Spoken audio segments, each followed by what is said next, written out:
ఆ ర్యాపిడో కూడా ఏదైనా చెయ్యొచ్చు, బయట వాళ్ళే ఆడపిల్ల ఒక్కదాని మీద ఏదైనా లాగొచ్చు. భార్యాభర్తలు వెళ్తుంటేనే వాళ్ళిద్దరు లాగే పరాబాలు జరుగుతున్నాయి. అమ్మాయి అసలు నువ్వు ఇట్ట ఎందుకు వెళ్తున్నావని నేను అరిచాను. విష్ణు కూడా ఆడికి వెళ్ళి కొట్టాడంటండి. ఓకే.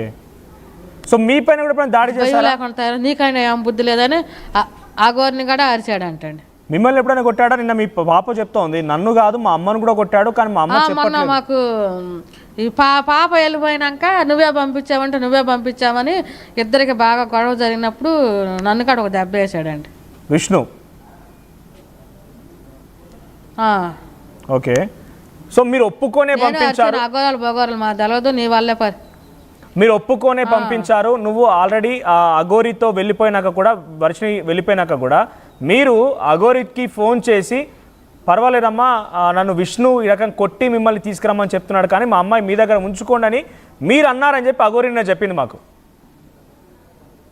నేను చెప్పలేదండి, అప్రూవ్స్ ఉంటే బయట పెట్టనండి. నా పిల్లని అఘోరి దగ్గర పంపిట గుండెల మీద చేయాల్సి చెబుతున్నా ఎటువంటి సముఖం నేను చూపించలేదండి. అసలు ఆ పాడిపోతుకు మాకెందుకండి? మాకుండా లేకపోతే మాకెంచి మేము చూసుకుని మా ఇంట్లో మేము ఉండి హ్యాపీగా బతికే రైతు కుటుంబం అండి. అసలు ఎంత చిన్న వయసు పాపని ఆ కారులు అమ్మటే ఆట అమ్మటే తిరగటం అసలు నాకు ఇష్టం అండి. అసలు నేను ఆ ఫోన్లో నుండి రికార్డులు బయట పెట్టమనండి. మీరు ఫోన్ చేశారా? నేను పరిస్థితుల్లో కూడా ఆమె దగ్గరికి చేసి పాలు పిల్లతో మాట్లాడేదాన్నండి. ఆమె కూడా అత్తమ్మ అత్తమ్మ అనేదండి. అత్తమ్మ అనొద్దు నువ్వు ఆ మాటలో, నా పిల్లల్ని నాకు పంపించేసి అఘోరి నన్ను అత్తమ్మ అనేది సుందరి అనేదండి. నువ్వు వరుసలు కలబ్బాక నా పిల్లలు నాకు పంపిస్తూ ఎప్పుడు అడిగేదాన్ని. మీ ఇంట్లో ఉన్నంత వరకు అమ్మ అని పిలిచి మిమ్మల్ని అన్నం పెట్టమ్మా లేకపోతే ఇంకేదో పిలిచి మీ కూతురు తీసుకెళ్ళగానే అత్తమ్మ అని మిమ్మల్ని పిలిచిందంటే ఏంటి అర్థం? దాని అర్థం ఏంటి? అదే అర్థమే అంటే నా కూతురుని చేసుకున్నట్టు నువ్వు భావిస్తున్నావని నేను అరిచానండి.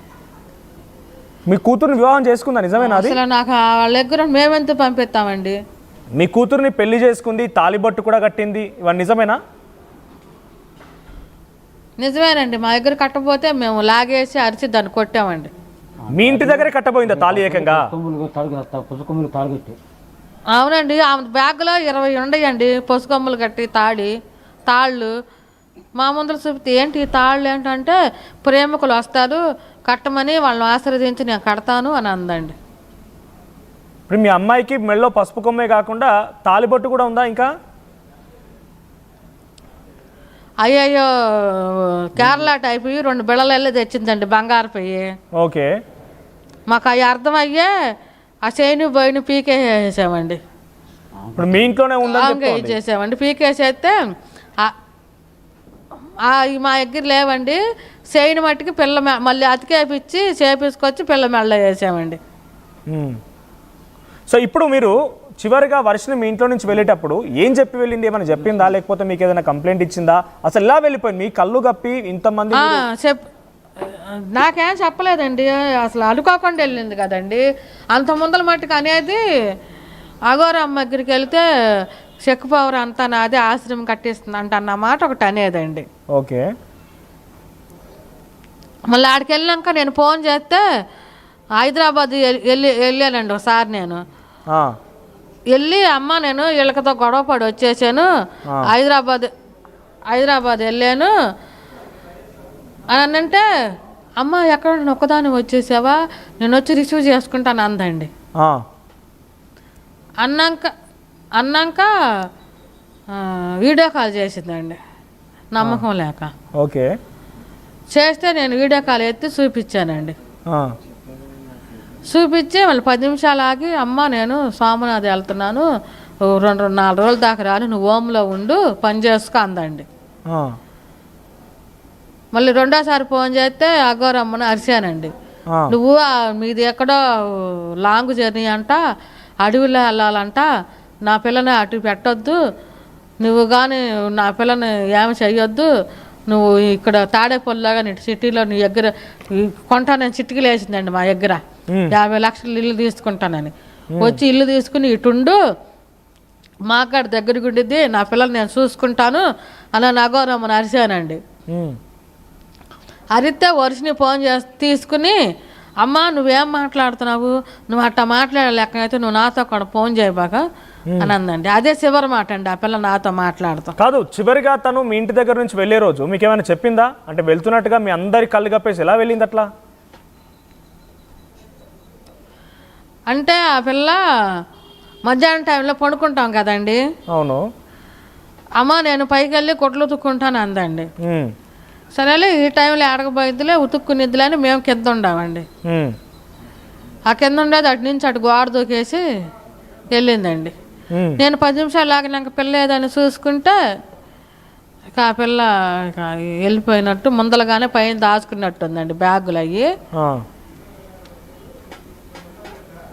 ఇక చూస్తే లేదండి. ఇక ఎంపటే పిల్లోడు పోలీస్ స్టేషన్కి విజయవాడ అటు ఇటు తిరిగితే ఎక్కడా లేదని తెలిసిందండి. మీకు అఘోరి దగ్గరే ఉంది, అఘోరిని కలిసిందని ఎప్పుడు తెలిసింది? అదే రోజు నైట్ 7:20కి ఫోన్ చేసి 7:20కి మా ఆయన ఫోన్ చేస్తే వస్తుంది, నాకు ఫోన్ చేసింది, నా దగ్గరికి వస్తుందంట అని చెప్పిందండి. ఎవరు? అఘోరి చెప్పింది మీకు? అంటే మీరు అడగలేరు అప్పుడు నీ దగ్గరికి ఎందుకు వస్తుంది, నీతోనేం పని, ఏంటి అడగలేరా మీరు? అడిగామండి, అడిగాడండి. మాట్లాడండి, మీరు మాట్లాడండి అమ్మా. ఎక్స్క్యూజ్ సార్, చెప్పండి. నేను ఫోన్ చేశానండి. నా మా అమ్మాయి కనపడపోయేసరికి 7 కరెక్ట్గా 7 గంటల 20 నిమిషాలకి. అంటే ఇంకా నా దగ్గరికి జారలేదు, విజయవాడ వచ్చిందంట, నాకు ఫోన్ చేసింది, నా దగ్గరికి వస్తుంది, రాగానే నీకు చేత ఫోన్ చేపిస్తాను అంది. ఎందుకు వస్తుంది నీ దగ్గరికి, నీ దగ్గర రావడానికి కారణం ఏంటని అడిగా. బాడుకో, నువ్వు ఆడపిల్లలను కాపాడకలేవు, నువ్వేం తండ్రివి, నువ్వు నన్ను అడుగుతావేంటి అని చెప్పి నన్ను అంది. నువ్వు ఆడపిల్లని ఎందుకు రమ్మన్నావు, నీ దగ్గరికి వస్తున్నావు, ఎందుకు తాపీ చెబుతున్నావు, నువ్వు సనాతన ధర్మం కాపాడుతానంటున్నావు కదా, సనాతన ధర్మం అంటే ఆడపిల్లలను కాపాడే విధానం ఇదేనా, నా పిల్లలు నాకు పంపించే వెంటనే అన్న, మొన్న మా దగ్గరే మీ అమ్మాయి నాకు ఇచ్చినట్టుగా రాస్తే బాండ్ రాస్తే 3 కోట్లు చెక్ ఇస్తాను చెప్పి 3 కోట్లు చెక్ రాసావు, ఆ చెక్ ఇచ్చేసాము, ఆ చెక్ నా దగ్గర ఉంటే ఉండట్లేదు బాగుండేది, నేను బ్యాంకులో వేసేవాడిని, చెక్ బౌన్స్ అయ్యేది, నీ మీద కేసు అటాక్ అయ్యేది, నేను దుర్మార్గుడు కాబట్టి చెక్ చించేత మంచిది, నీ బతికిపోయావు అని చెప్పి పరిచయాను. మీ అమ్మాయితో మాట్లాడలేదా? మీ అమ్మాయి ఎందుకు వెళ్ళిపోతున్నావు అమ్మా, ఎక్కడికి వెళ్ళిపోతున్నావు అడగలేదా మీరు? వెళ్ళామండి మేము, నేను నా కొడుకు శ్రీహర్ష, విష్ణు, వెంటనే ఆ నైటు విజయవాడ వెళ్ళి క్యాబ్ బుక్ చేసుకుని షాయిర్పేట పోలీస్ స్టేషన్కి వెళ్ళాం. షాయిర్పేట పోలీస్ స్టేషన్కి వెళ్తే షాయిర్పేట